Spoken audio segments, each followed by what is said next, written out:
Hello, welcome back to your lessons video. I am Miss Moncrief, and today we are going to be going over lesson 1.2. Lesson 1.2 is all about solving equations. So I hope we all remember, but an equation is anything with an equal sign. So it has an equal sign.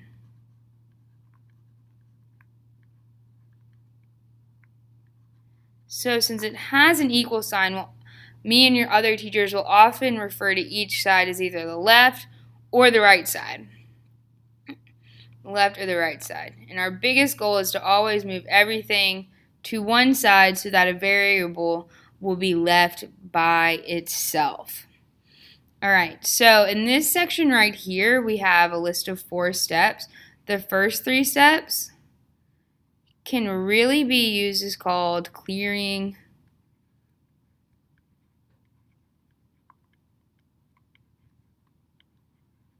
the fraction.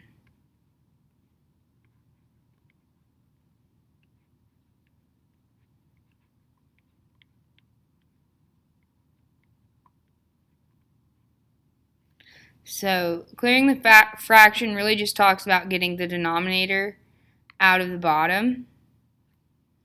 So I hope we remember that the denominator is the bottom of the fraction.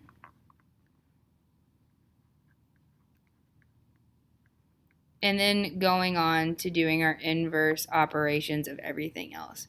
So step 1 says, is the fraction a coefficient? So that means, is there a fraction being multiplied by a variable? If not, multiply both sides by the denominator. And then step 2 says, on each side, simplify using the distributive property by combining like terms. And then after that, step 3 is on both sides use inverse operations. So add or subtract the constants from both sides and then divide or multiply by the coefficients. And once we've done all 3 of these steps, the next part will be seeing if we got it right, so checking our work. To do this, we will want to make sure both sides, is really saying if our solution will make the equation true. True just meaning both sides are equal. We'll look at that again when we start to solve one of these problems. Alright, so let's go down and look at some practice. Alright, so our directions say solve each equation for x. And to me, that really just means I want to get x by itself.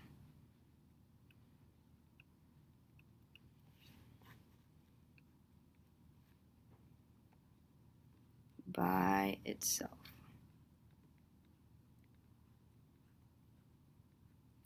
To get x by itself. Then we want to check our solution to see if it makes the equation true.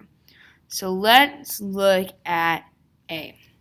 And also to the side here is our box of inverse operations. So if you ever forget, the inverse of addition is subtraction, the inverse of multiplication is division, and vice versa. This is saying anything squared, the inverse will be the square root. We won't really be looking at that today. So let's take a look at A. So A, we have negative 3x plus 5 is equal to 17. And we're looking to get x by itself. I'm going to highlight x. Alright, so what I like to think of when I solve an equation is doing PEMDAS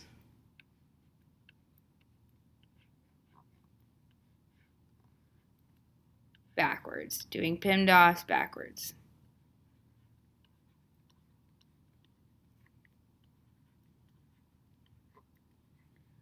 So, I hope you all remember PEMDAS. Please excuse my dear Aunt Sally, which is just our order of operations.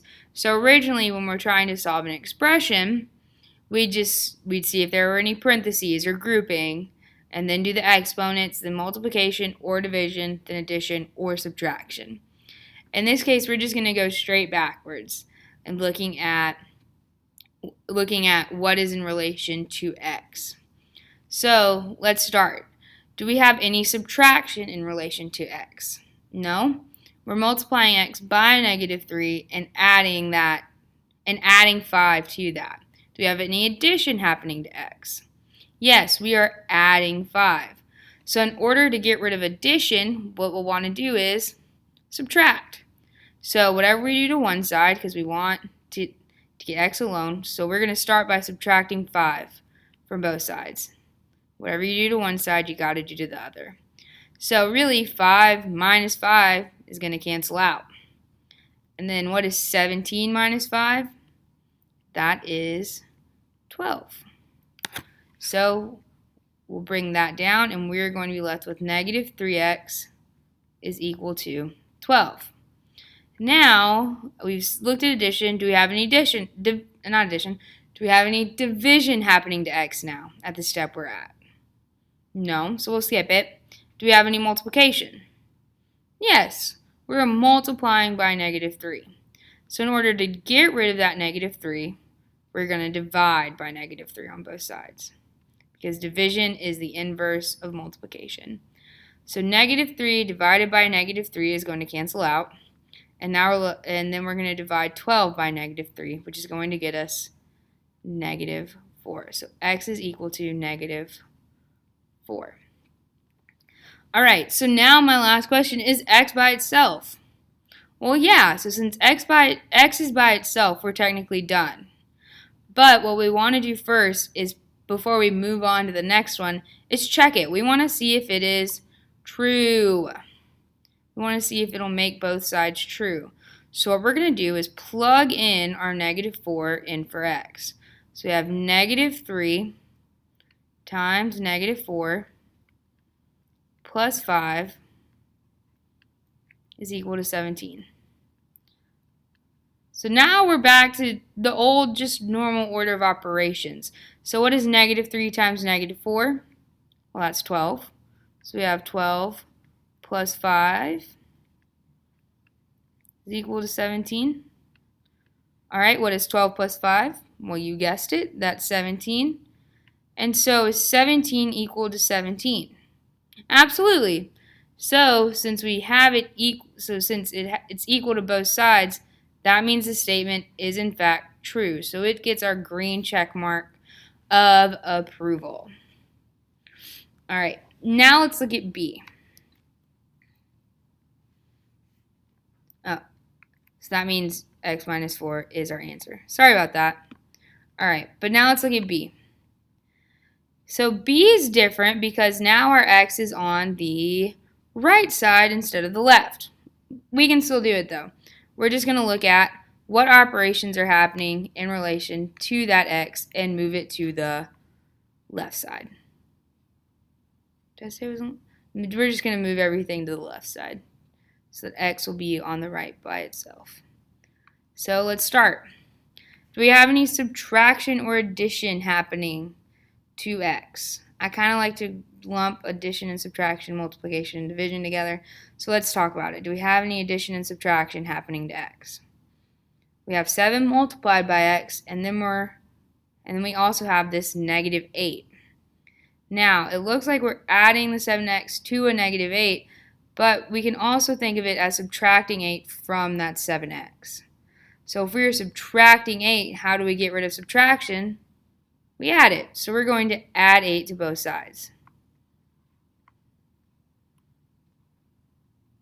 So on the right side, those two 8s are going to cancel. And then what is -22 plus 8? That is going to get us a -14. So we have -14 is equal to whatever is left over, which will be our 7x. All right, so now do we have any multiplication or division happening to the x?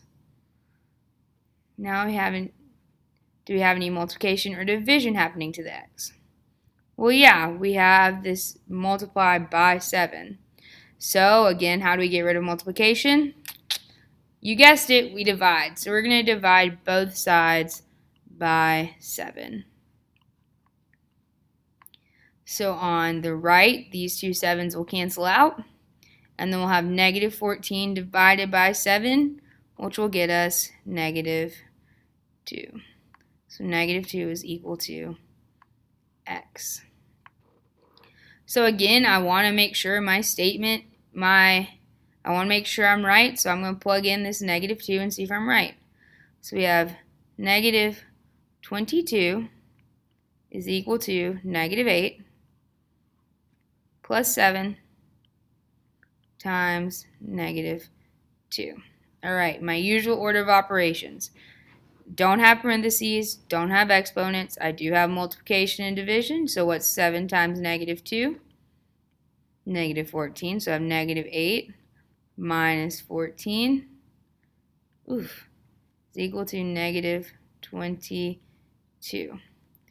And then what is negative? And since we have a negative minus another number, that means we'll add and keep the sign. So we'll have an 8 plus 14 will be a negative 22. So is negative 22 equal to negative 22? Absolutely. So this has another green check of approval. This has another green check of approval. Okay. Now let's look at part C. So part C is different because we now have something in the denominator. But again, let's focus on doing PEMDAS backwards in relation to x. So first off, do we have any addition or subtraction happening to x? You're right, we have addition. We have a plus 3. So what we're going to do to get rid of the plus 3 is subtract it from both sides. Oops, writing in green. So we're going to subtract 3 from both sides.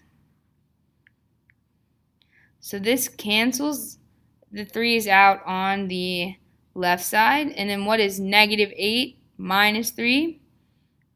That will get us 8, 9, 10, 11. That'll get us negative 11. So we're left with x over 6 is equal to negative 11.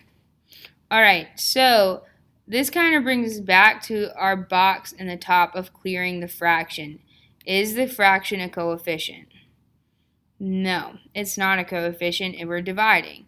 So if not, multiply both sides by the denominator. So for this step, we are going to end up, I didn't write my equals out.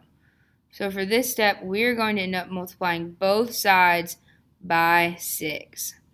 Because really what this is saying, we have x divided by 6. And again, what's the inverse of division? Multiplication. So multiply both sides by 6. That means these two on the left will cancel. And we'll have x is equal to negative 66. X is equal to negative 66. Is my x alone like we want it to be? Absolutely. So, but again, what's our last step we got to do before we move on to the next question?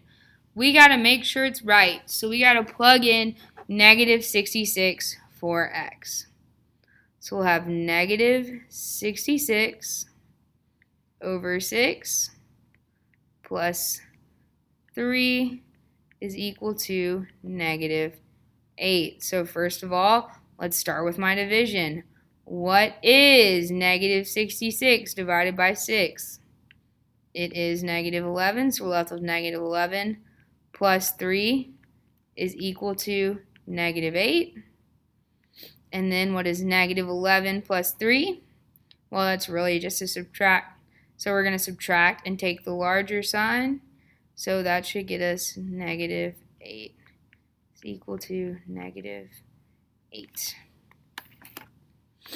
Okay, so since we got both sides right, guess what we get?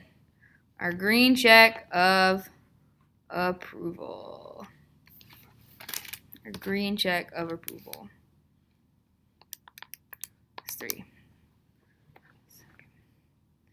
So that means x is in fact equal to negative 66. All right, now let's move on to our next one. Okay. So this one starts to get a little different with the doing PEMDAS backwards. Let's get into it. So we have x minus 7 all divided by 3 is equal to negative 5. So I know I normally ask you if I have any addition or subtraction, which I do. I have this minus 7. But notice how it's all over 3. Since it's all over 3, it's going to count in our parentheses or our grouping. Parentheses or grouping. We'll add a G for grouping. Parentheses or grouping. So since those are grouped together, we have to wait. So now, do we have any multiplication or division?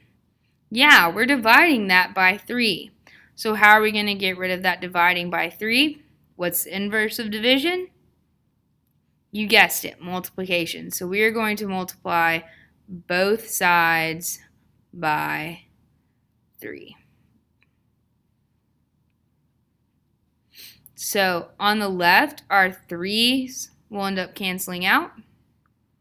And on the right, we'll end up negative 5 times 3. What is negative 5 times 3?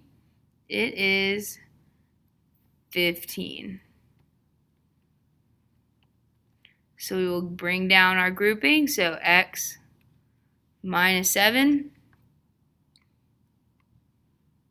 is equal to 15.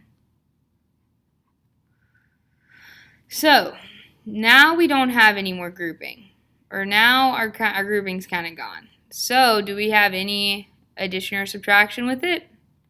Yeah, we have this minus 7. So what are we going to do to get that to the other side? We are going to add, oh no. Sorry about that. I must have clicked the button. We are going to add 7 to both sides. That means the left will cancel. Oh, I forgot my negative. That should be negative 15 plus 7.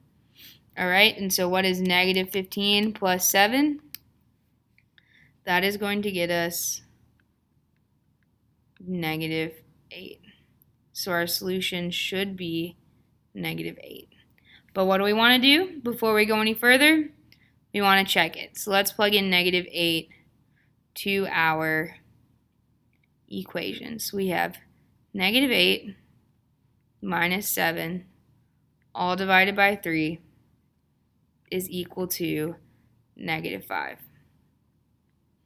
All right, so what is negative 8 minus 7? It's negative 15. So we have negative 15 divided by 3 is equal to negative 5. Can we divide negative 15 by 3? Yes, that'll get us negative 5.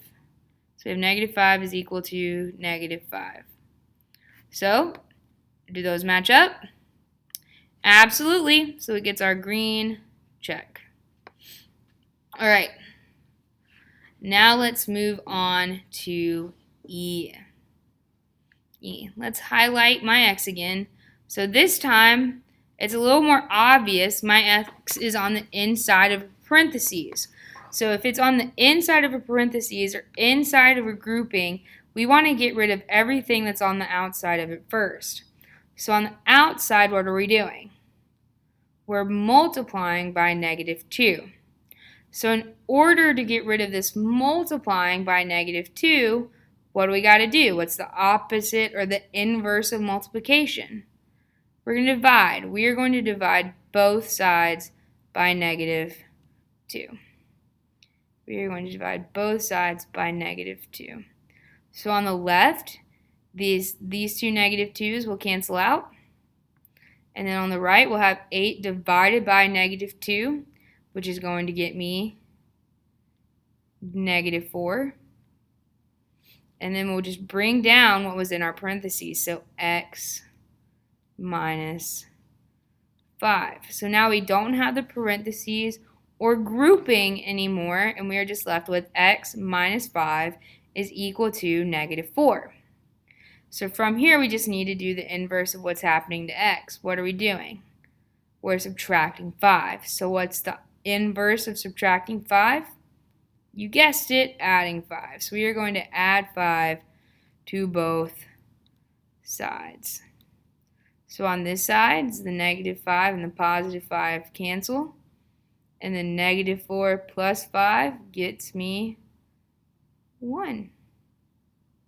So we are left with x is equal to 1. Now I know I've been forgetting to ask you if now is x alone, so we're done.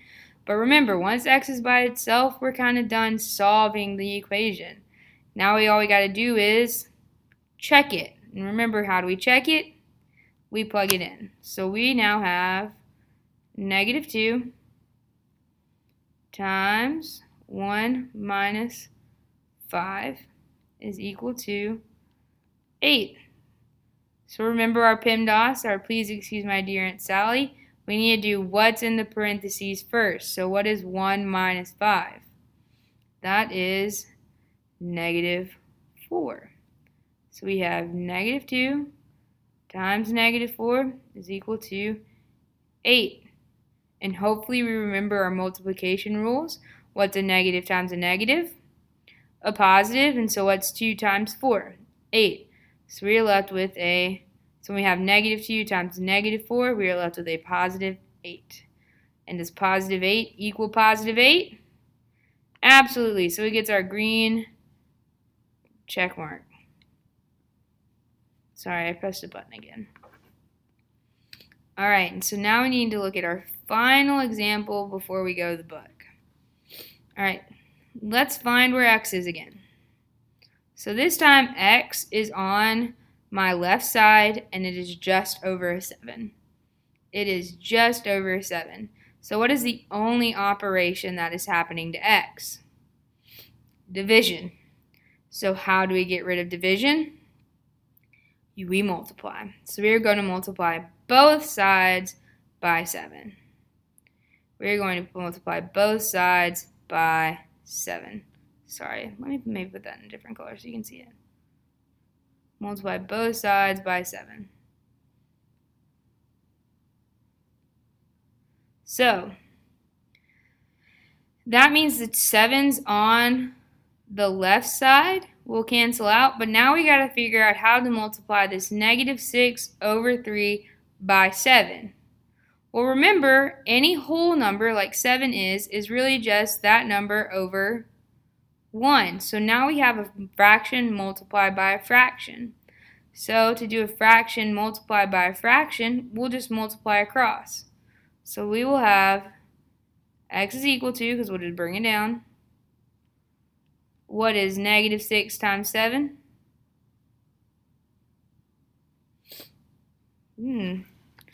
Had a brain fart. Negative 6 times 7. You're right. That is 42. Negative 42.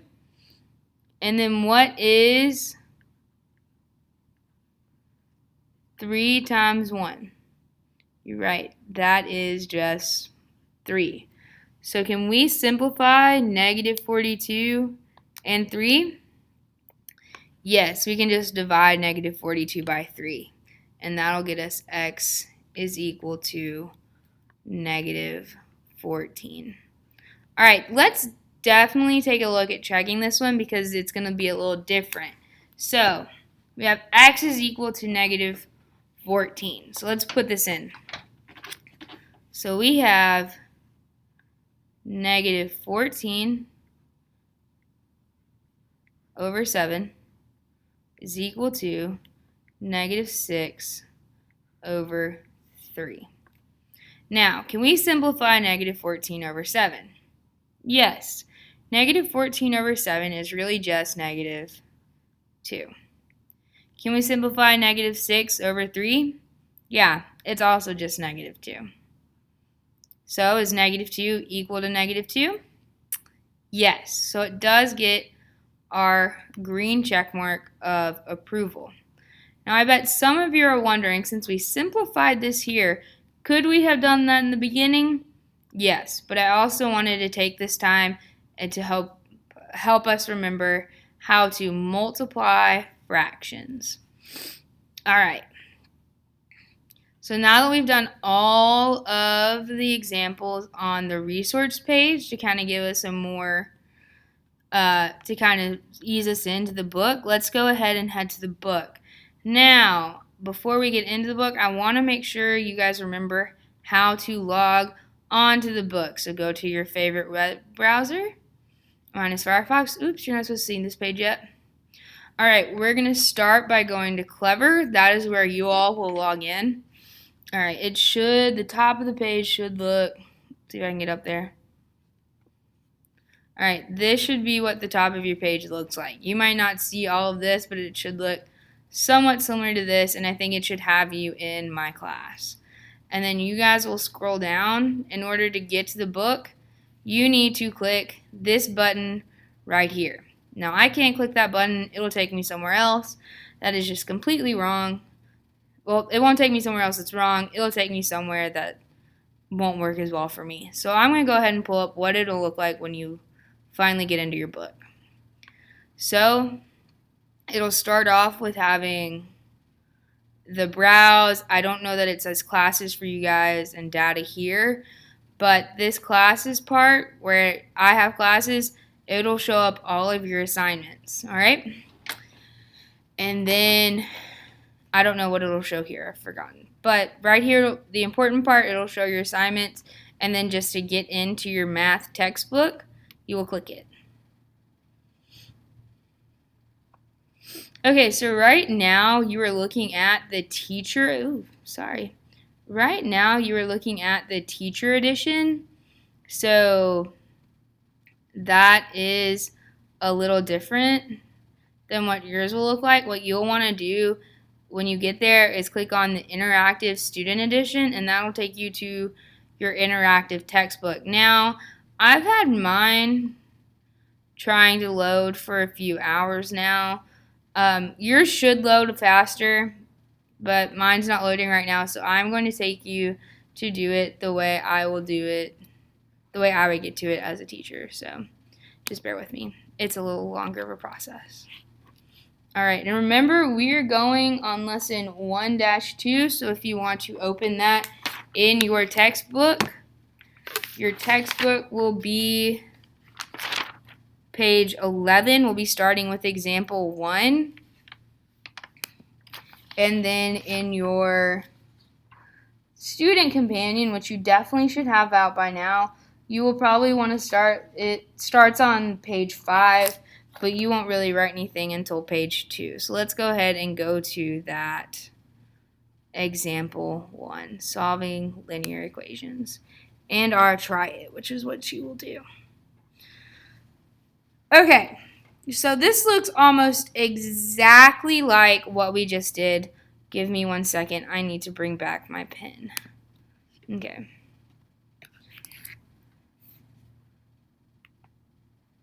So this looks almost exactly like problems we have already tried to solve earlier. So this is really just, what does it say? It says, what is the value of x? This asks us, what is the value of x? What is the value of x in the equation? So what does that really just mean? It really is just another way of saying solve for x. This is really just telling us to solve for x. So since we're solving for x, that means we are going to again do PEMDAS backwards. Let me write it up here again. I'm just going to write the PEMDAS. Oh my gosh. Let me redo that. We're going to again do PEMDAS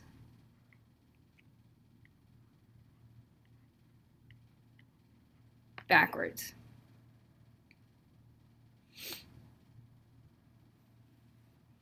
we are going to do PEMDAS backwards. So, I said that a lot.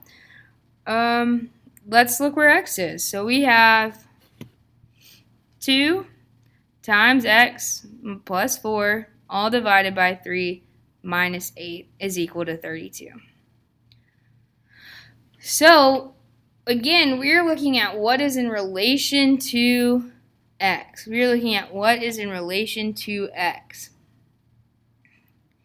And what we want to do is look at first, do we have any addition or subtraction outside of the grouping that is happening to x. So we do know that there is this plus 4 in x, but where is that plus 4? It's on the inside of the parentheses, so we don't want to mess with that yet. We have this multiplying by 2, but it's all over 3, so that's technically grouped together. So now we have this divide by 3 and the subtracting 8. So we notice that the subtracting 8 is outside of all the grouping, so that is what we want to get rid of first. So what do we do when so what will be the inverse of subtracting 8? Adding 8 to both sides. So add 8 to both sides.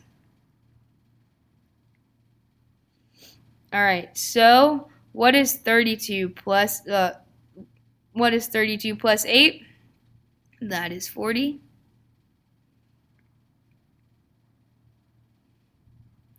And then what happens with this negative 8 and this positive 8? They cancel. So on this side, we are left with 2 times x plus 4, all divided by 3, is equal to 40. So now let's keep going. Do we have any division happening to x? Well, yeah, and luckily it's also on the outside of all of the grouping in the bottom. All the grouping in the top, not the bottom. So how do we get rid of division? We multiply. So we're going to multiply both sides by 3. Multiply both sides by 3. So what is 3? So what's going to happen to the left side? Both of those 3's are going to cancel. And then what is 40 times 3? That is 120. So we are now left with 2 times x plus 4 is equal to 120. So do we have any multiplication happening to x? Yes, and that multiplication is also on the outside of the grouping, so we need to make sure we get the outside away before we can move any further. So how are we going to get rid of this multiplication? We're going to divide. So go ahead and divide both sides by 2. Divide both sides by 2. These 2's on the left will end up canceling out. And then what is 120 divided by 2? That is 60. So we now can bring our last bit of the grouping down, x plus 4. So we have x plus 4 is equal to 60.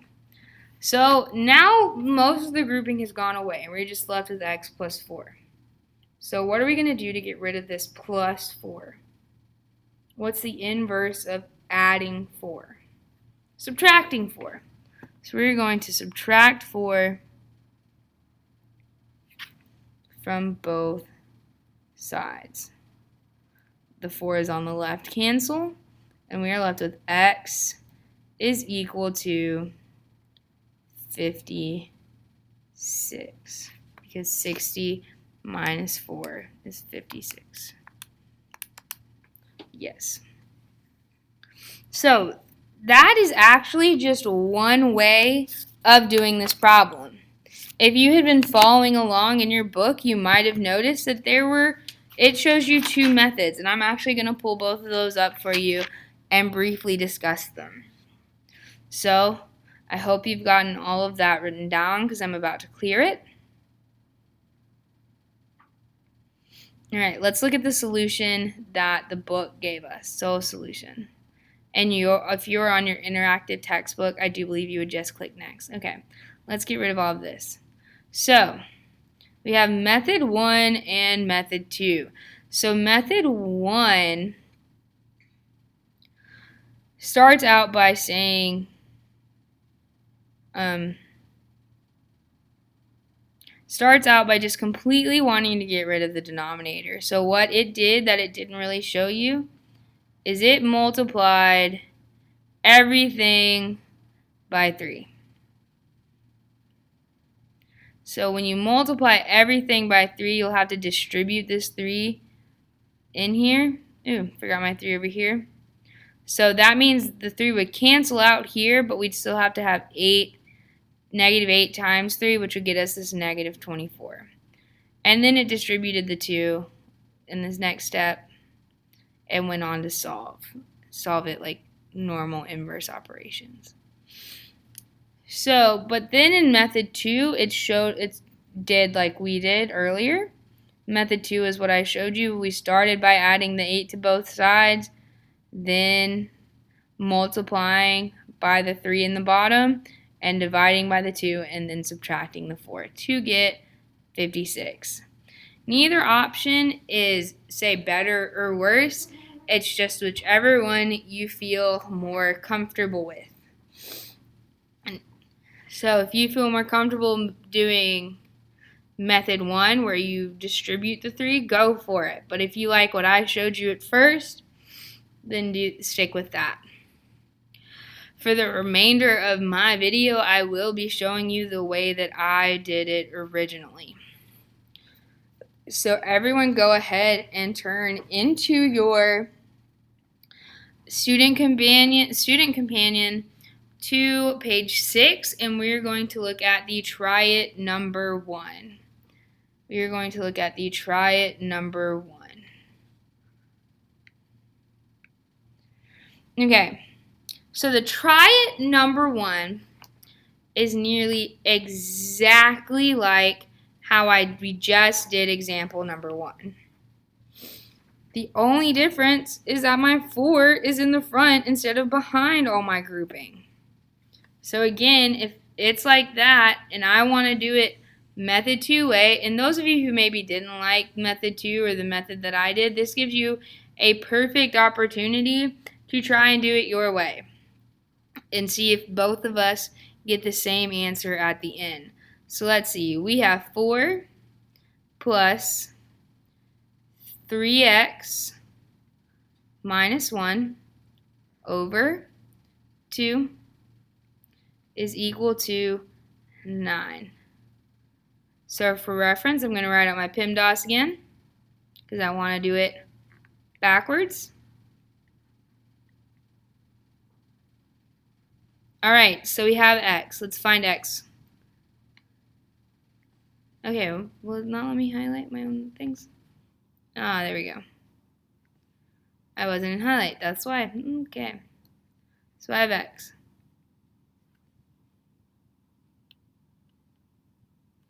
So I have x. Do we have any... So x right now is inside some grouping. It's in the top of a numerator of a fraction. So outside of the grouping of x, do we have any addition or subtraction to it? Yeah, we're actually adding this 4 to it. So what are we going to do to get rid of the 4? We're going to subtract 4 on both sides.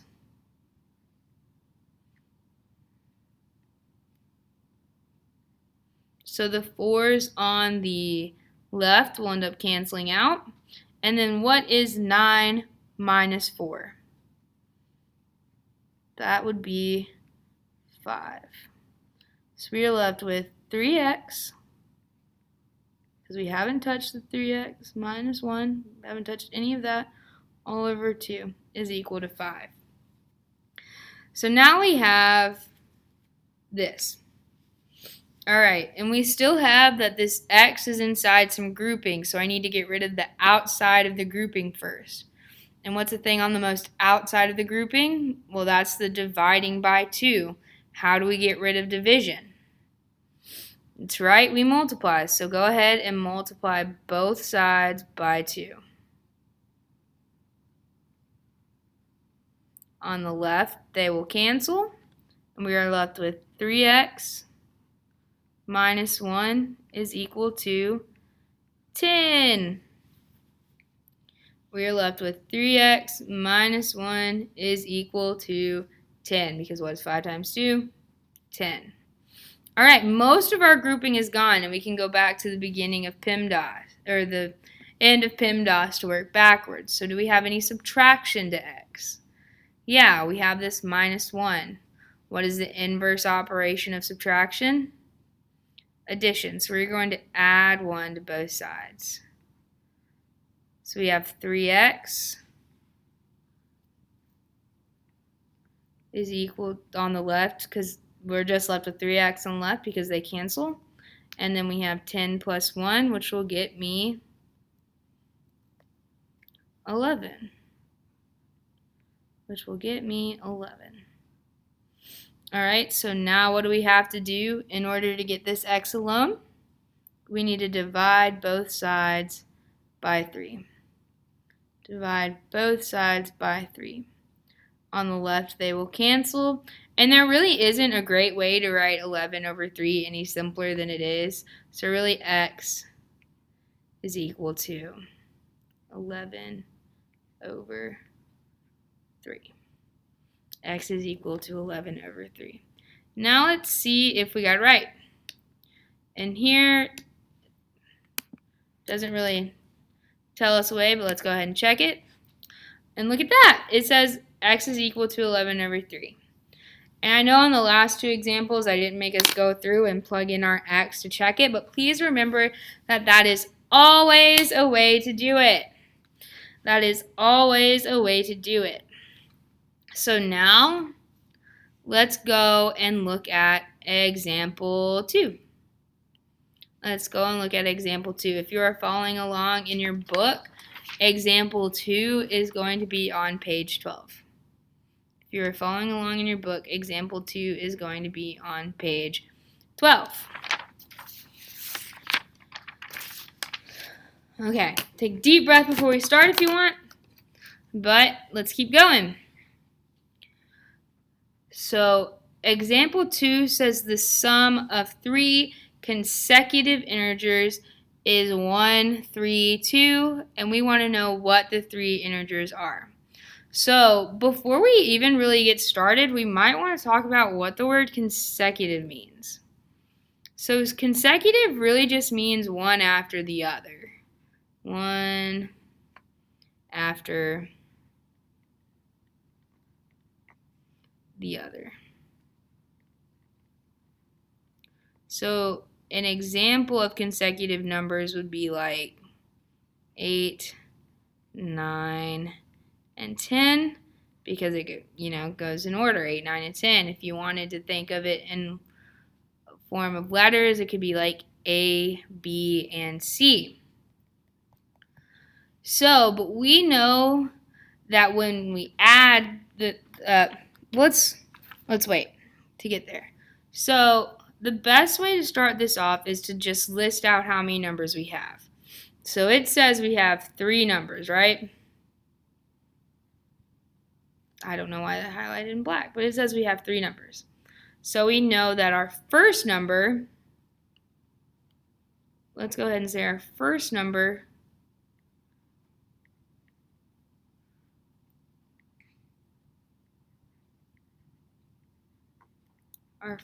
and let's give it a variable, because we are going to be solving for these variables. Our first number, and we'll give it the variable x. So now let's see, we have our second number.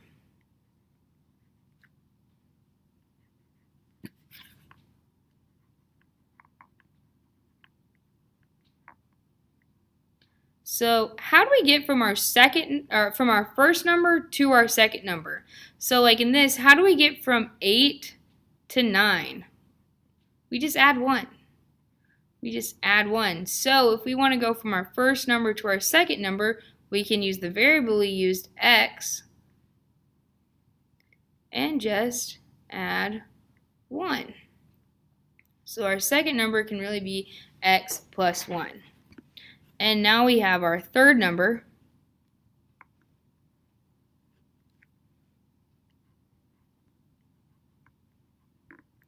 Sorry, I'm trying to write neat. Now we have our third number. So let's go back to my example of consecutive numbers. How do we get from 8 all the way to 10? How do we get from 8 to 10? We add 2. So when we're thinking about my number x, we can get from x to my third number by adding 2.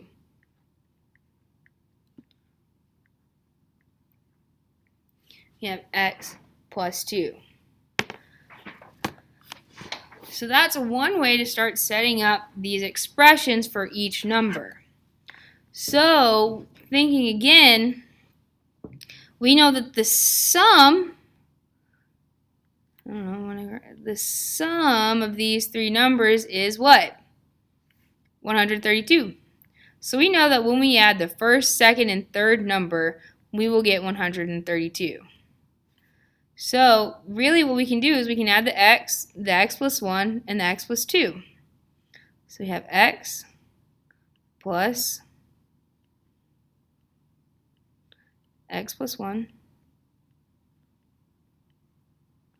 plus x plus 2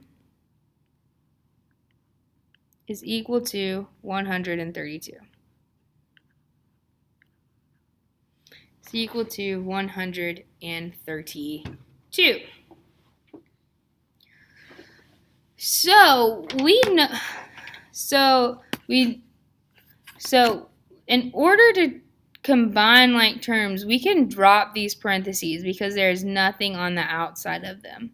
So we really have x plus, I don't know why it stopped wanting to write, x plus 1 plus x plus 2 is equal to 132. So now what we can do is we can combine all these like terms. So I have an x. Do I have another x? Yep. Do I have another x? Yep. So that leaves me with x plus x plus x, which is just 3x. And then I can add this 1 and this 2, which gets me 3. So I'm left with 3x plus 3 is equal to 132. Now this looks a lot like just our two-step equations where we'll do PEMDAS backwards. So in relation to x, do we have any addition or subtraction? Yeah, we have this plus 3. How are we going to get rid of this plus 3? We're going to subtract 3 from both sides. So what is 132 minus 3? It got me 129. So I'm left with 129. And remember that these will cancel. And 3x. We have 3x is equal to 129. Now I'm going to kind of go up some so we can have a little bit more space. So I have 3x is equal to 129. Okay.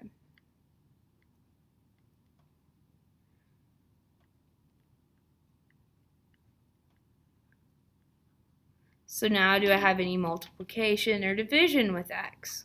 Yes, I have this multiplication. So to get rid of that, I'm going to divide both sides by 3. On the left, we will see that they cancel out. And then we'll have 129 divided by 3, which is just 43. So now I got x. I solved for x. And you might think we're done, but we're not. Now that we have solved for x, we have only solved for the first number. So the first number is 43. But how many numbers do I need? I need 3. So what's going to be my second number? Add 1 to it. It's going to be 44. And then add 3, or not add 3, add 2 to my first number. And that's going to give me 45. So what's the best way to check this one? Add these three numbers up and see if we get 132. So we have 43 plus 44 plus 45. Let's see what we get. I'm adding it in my calculator so we know that even I won't mess it up. So 43 plus 44 plus 45. And you know what we get? We get 132. It checks out. So my answer will be all three of these numbers. My answer will be all three of these numbers. Does that make sense?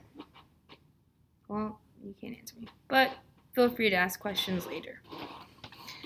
Okay, now that I've done one, let's go ahead and do another one. This will be your try it next to example 2 on page 6 in your student companion. This will be in your student companion. And if you aren't following along in your student companion, I think it also matches up to the try it on page 12 in your textbook. But I hope you're following along in your student companion. Here are annotations, and let's go to the try it. Okay.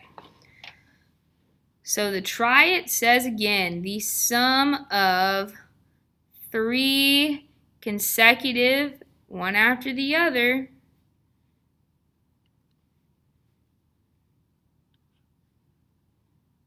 odd integers. So now we have something a little different, consecutive odd integers. So we are now looking at consecutive odd integers. So let's give an example of consecutive odd integers. That would be like 3, 5, and 7. My example of odd integers will be like 3, 5, and 7. But the sum of the 3 consecutive odd integers is 57. So now we want to figure out what those 3 integers are. So how many numbers do we have? 3. So we have my first number,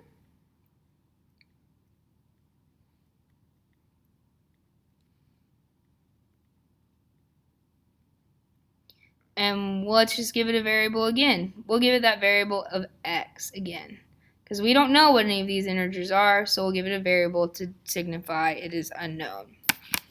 All right, now we have my second number.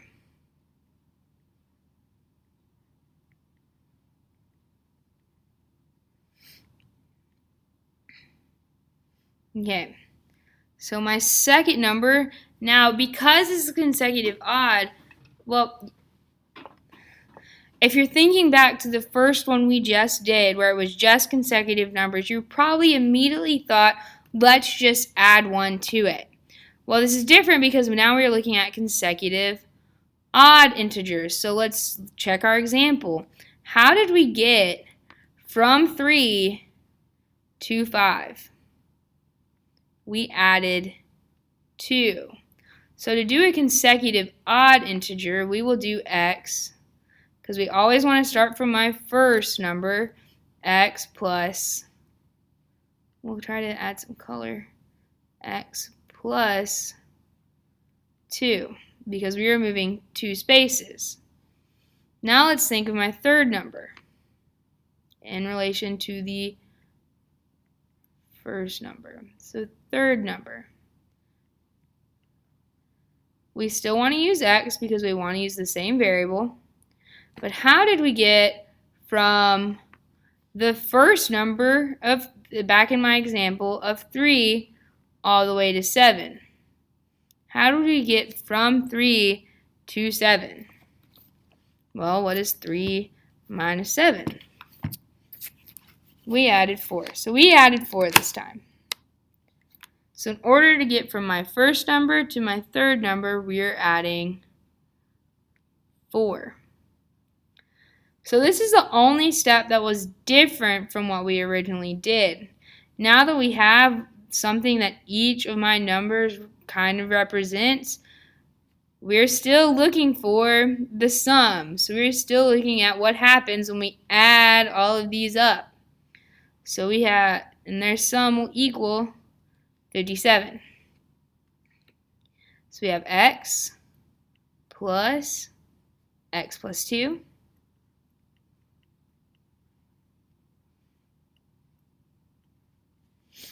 plus x plus 4 is equal to 57.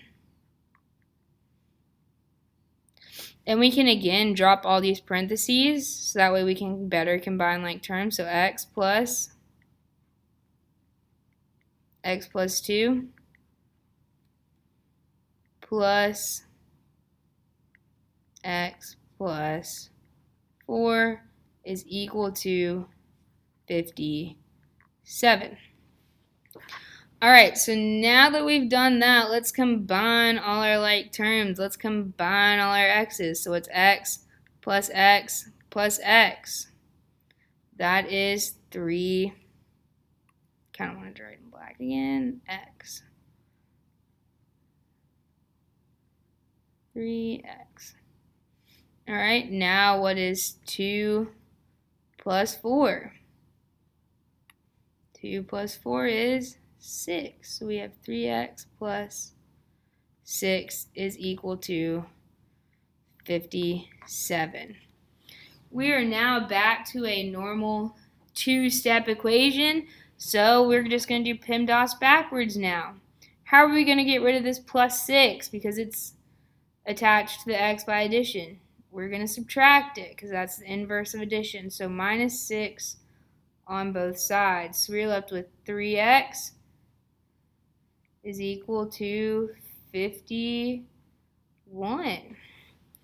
All right, and again, I'm going to go up a little bit more so you can have some room. So 3x plus, it's not 3x, it's just 3x is equal to 51. 3x is equal to 51. Now how am I going to get rid of this 3? Since we're multiplying it, we're going to divide both sides by 3. We're going to divide both sides by 3. So these two will cancel. And then what is 51 divided by 3? It is 17. Am I done here? Because I know x is alone, but am I done? All of you at home saying, no, you were correct. I have only found my first number in my 3 consecutive numbers. So I have found my first one. So I have 17. All right. What do I got to do to get from my first number to my second number? I just got to add 2. What is 17 plus 2? 17, 18, 19.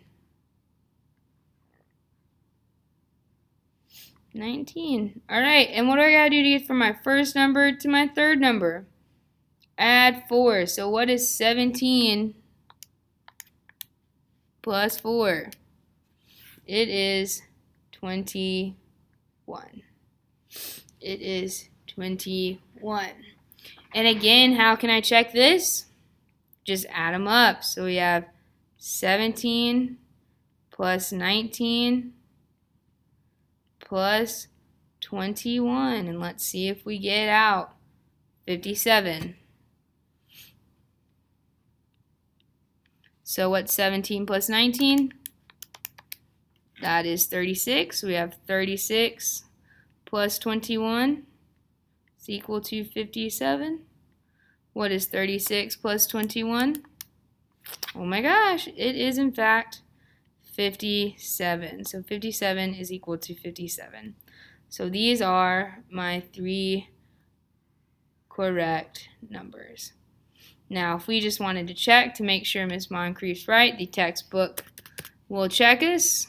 I will type them in. This time, 17, 19, 21. And let's see, check answer. Look, they got 17, 19, 21, like we did.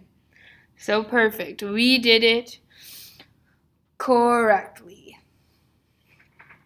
All right, so now what you need to do, because we are going to skip examples 3, 4, and 5. So go ahead and in your textbook, if you're following along, turn to page 15. Turn to page 15. And I do not see this part in your student companion, so if you're following along in your textbook, just turn to page 15. Like I said, if you're following along in your textbook, you need to go to page 15 to the concept summary. Let's see if I can... Oh my, where is it? No, I don't want to... Where's the scroll down button here? There we go. Sorry about that. Concept summary. We want to look at the concept summary before we move on. Okay, before you start looking at all the information down at the bottom, I understand it's tempting. Let's just look at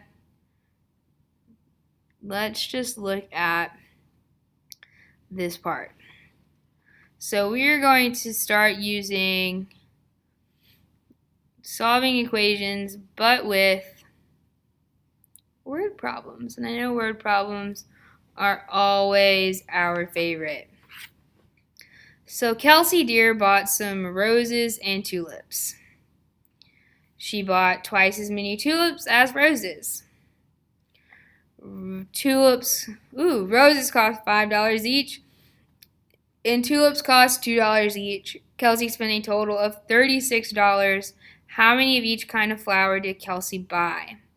So if we're looking at what they suggested, let's look at words. So we want to write the equation in words. So the total cost of the roses plus the total cost of tulips equals the total cost. I kind of want to break it down a little further, and let's think of it more of a linear equation. So if we're going to give it linear equations, we got to give it variables or letters to define our unknown. So let's start with roses. What do we want to use to label our roses? I don't know about you, but I think I'd use an R. All right, and now we want to know, what can we label our tulips? Those two colors look too similar. Let's go with purple. Let's label it as a T. Ooh, that T looks bad. I'm sorry. Let's label it as a T. So now let's look at this next part. She bought twice as many tulips as roses. Now we can set this up as a normal equation. So which one did she buy more of, tulips or roses? It says she bought twice as many tulips, so she bought more tulips. Actually, let me backtrack. So when it says twice as, what does that normally mean? That means we're going to multiply by 2.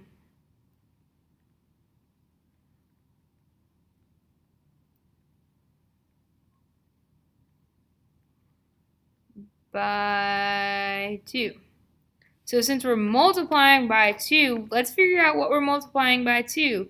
Are we multiplying tulips or roses? Well, which one does she end up having more of, tulips or roses? It says she bought twice as many tulips as roses, so that means she bought more tulips. So that means T, our tulips, is equal to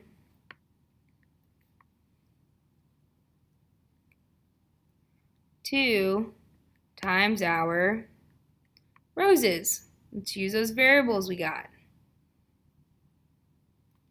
Now it says roses cost $5 each. Now if we're looking at, if she bought 1 rose, it was $5. If she bought 2 roses, it was $10. If she bought 3 roses, it was $15. What am I doing by the number of roses to get the total cost? You got it, I'm multiplying by 5. So to find the cost of roses, we'll do 5 times R. Now with the same logic, it says it's $2 per tulip. So that means we would have 2 times T.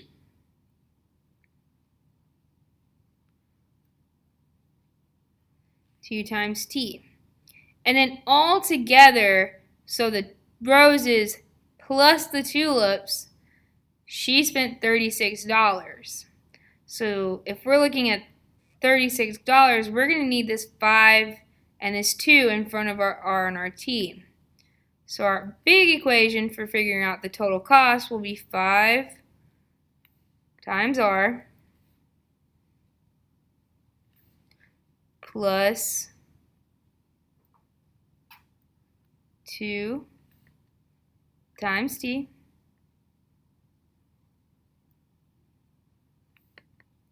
is equal to 36. Now I want to rewrite that over here because I want more room. So while I'm writing that, think through this question. Can I combine two unknown variables? Can I combine R and T? No, you cannot combine R and T. So we have to make one of these the same as the other.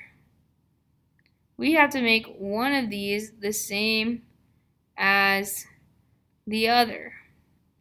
Do we have any other information we can use to maybe substitute in for R or T so that way they both have the same variable? Well, right here in the second bullet, it says twice as many tulips as roses. So what we could do for T is plug in this 2R because they are equal. So we could really have 5 times R from our original plus 2, and then here's going to be the spot where our next part goes, times 2R, because we replaced that T with the 2R that we had. Replace this T with this 2R, equal to 36. Now, you could try to go ahead and solve it this way, but let's go ahead and work it out to where we will have all like terms. So from this point on, I'll still write the R in red. So do I have anything right now to combine with this 5R? No. Can I distribute this 2 into this 2R? Yeah. So we now have 5R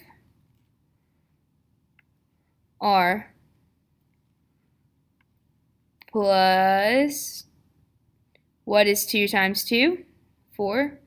And we'll just bring the R down with it. Plus 4R is equal to 36. Now, can I combine an R and an R? Absolutely. So what is 5R plus 4R? That's right, it is 9R. So we have 9R is equal to 36. Now I'm just solving an equation. I'm solving to get R by itself. So what do I got to do with this 9 to get R alone? Well, I'm originally multiplying 9, so now I just got to divide both sides by 9. 9 divided by 9 cancels out, but what is 36 divided by 9? That's right, it is 4. So R is 4. Let me make sure.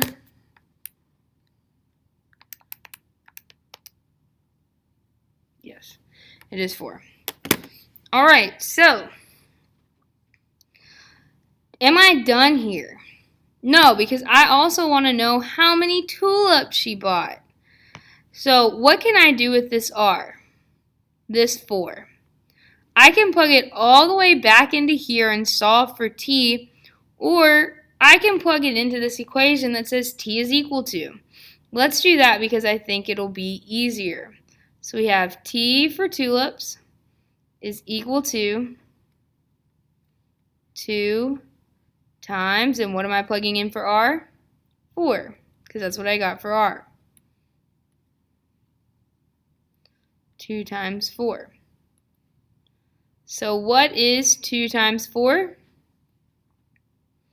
That is 8. So t is equal to 8. So Kelsey bought 4 roses and 8 tulips.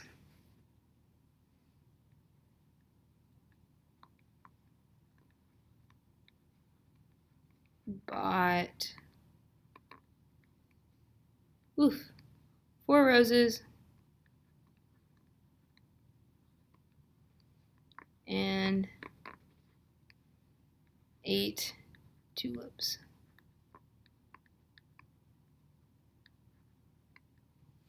Yeah.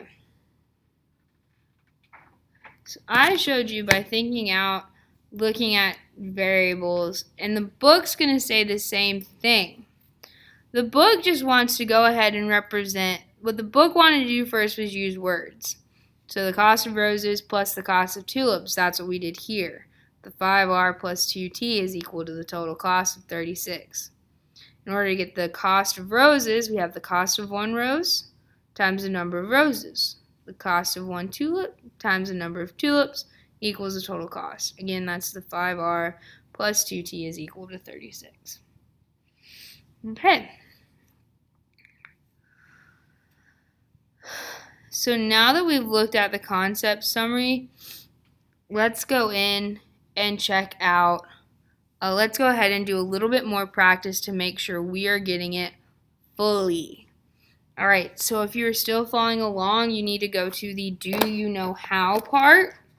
So the do you know how is on page 15 in your textbook and on page 8 in your student companion. 15 in your textbook and 8 in your student companion. So what I want to look at, we will be looking at just the first 3, just at 5, 6, and 7. Oops. Do you know how? Okay. We're going to be looking at 5, 6, and 7. So what is it asking for here?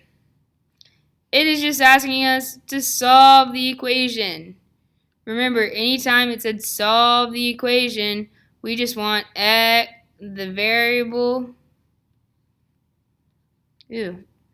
I used to just say x by itself, but in this case, do we have an x? No, we have a b, so we just want to get the variable by itself.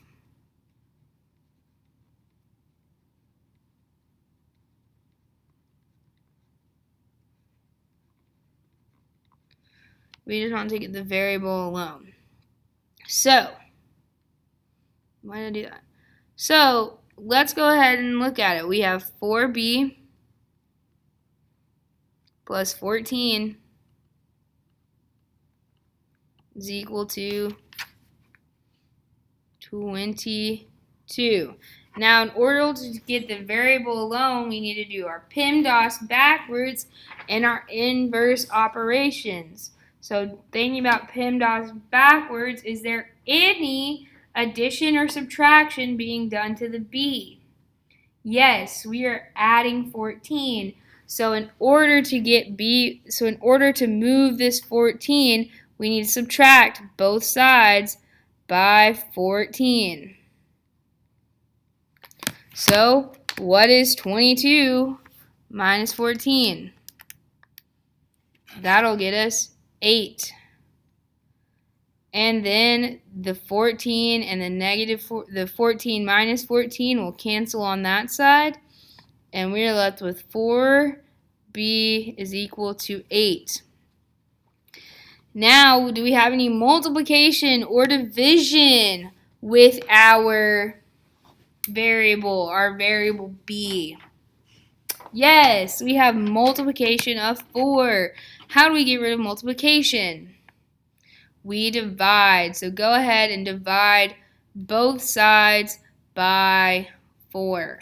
What happens when we divide my left side? It cancels. And then what's 8 divided by 4? That is 2. So b is equal to 2. Now remember, you can always plug 2 in to check your answer, but let's just check it in our online textbook. Check answer. Oh my gosh, b is equal to 2. Look guys, we did it. Alright, now let's move on and go to number 6. Let's go to number 6. Alright. So 6 is, again, I like to consider these two-step equations because we just have 2 steps we got to do to them. We have negative 6k minus 3 is equal to 39. I'm going to rewrite that. Let me rewrite that. Negative 6k minus 3 is equal to 39. Now, are we solving for x? No, we're solving for k. But does that mean we're not going to do PEMDAS backwards? No, we're still going to do PEMDAS backwards. So do we have any addition or subtraction happening to k? Yeah, we have this minus 3. So what are we going to do to get minus 3 away? We are going to add it to both sides because the inverse of minus is addition. So plus 3 to both sides. What is going to happen on the left side? They're going to cancel. So we're left with negative 6k is equal to, and then what's 39 plus 3? That's right, it is 42. So we're now left with negative 6k is equal to 42. So now that I've done all my addition and subtraction, I need to check for any multiplication or division. Do I have either of those? Yeah, I have multiplication. So how am I going to get rid of this negative 6? Since we're multiplying, we're going to divide. So divide both sides by negative 6. What's going to happen on the left side? They're going to cancel. And then what is 42 divided by negative 6? You got it. It is 7.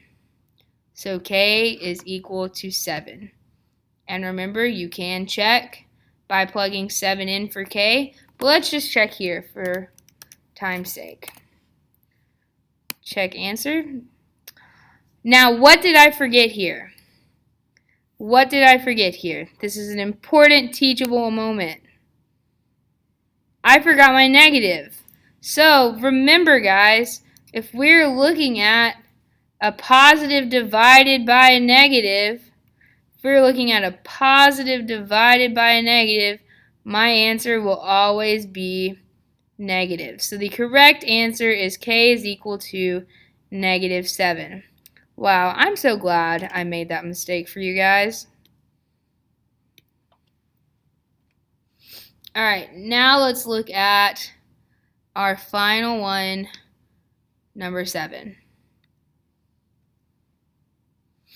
Alright, so for 7, we have 15. Let me rewrite it so it's not going over the text box. We have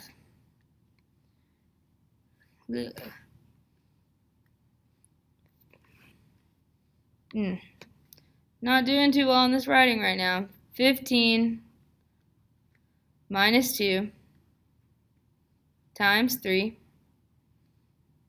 minus 2x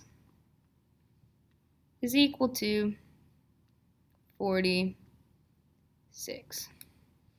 Alright, so this time we're back to solving for x, just like old times. But this time we got something a little extra. What do we have? What does this parentheses mean to us? It means we have grouping. So that means we need to get everything on the outside away first. So what's happening on the outside of the grouping? First we have this positive 15, and then we're multiplying by the negative 2. So what's happening last to the grouping? Addition or multiplication? Addition. So that means we want to get rid of the addition. How are we going to get rid of this positive 15? We're going to subtract both sides by 15. What's going to happen with this 15 and this 15 on the left? They're going to cancel. And then what is 46 minus 15? That's right, it is 31. So we are left with negative 2 times 3 minus 2x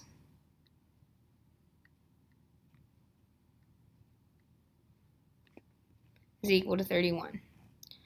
So we are still trying to get rid of everything on the outside of the grouping first. So we are multiplying the grouping by this negative 2. How are we going to get rid of multiplication? We are going to divide. So we will divide both sides by negative 2. We will divide both sides by negative 2.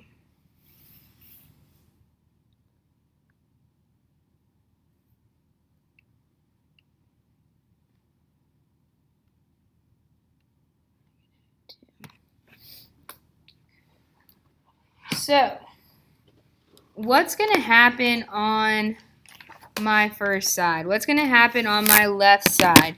We know that this negative 2 and this negative 2 are going to what?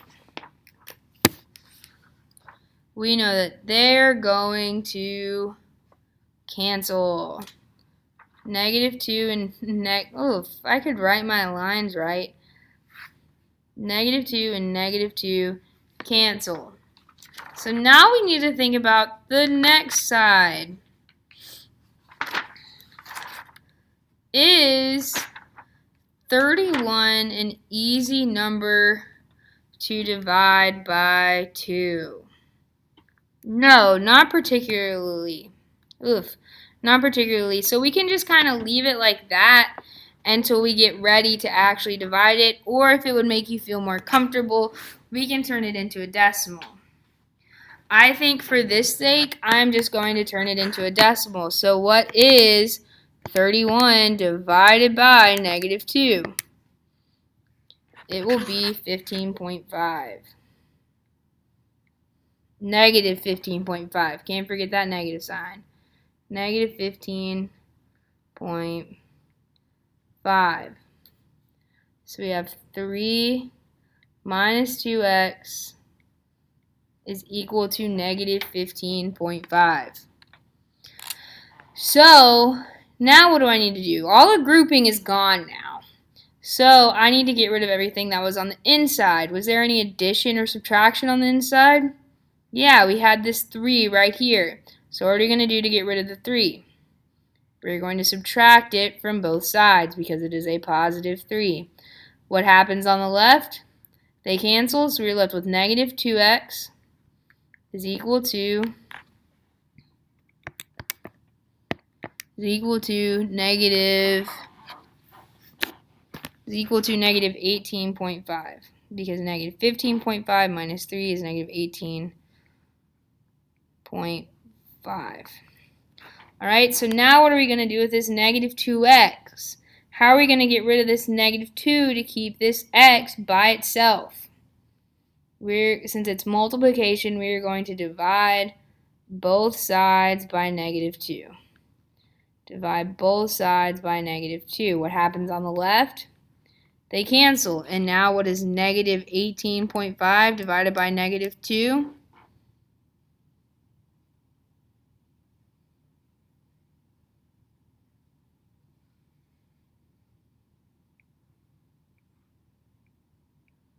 It's equal to negative.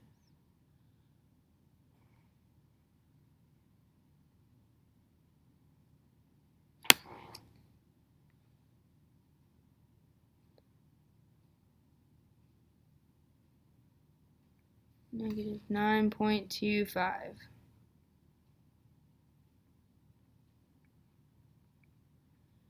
Is equal to 9.25.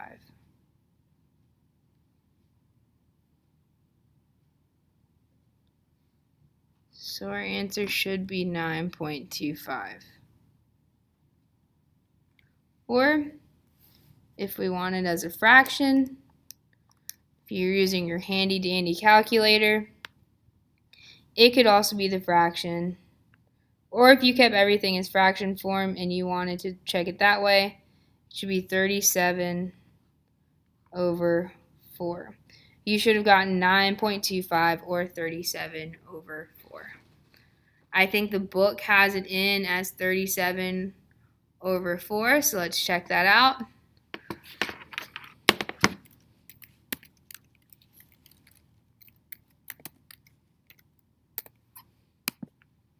And yes, x is equal to 37 divided by 4. I just use the decimal. I use my calculator, math, enter, to figure out the fraction form. But if you wanted to work with fractions the whole time, it should have gotten 37 over 4. All right, that is your lesson on solving linear equations. If you need any help, please feel free to email your teacher. I'm sure they would love to help you, and I hope you are enjoying your lessons. Have a great day.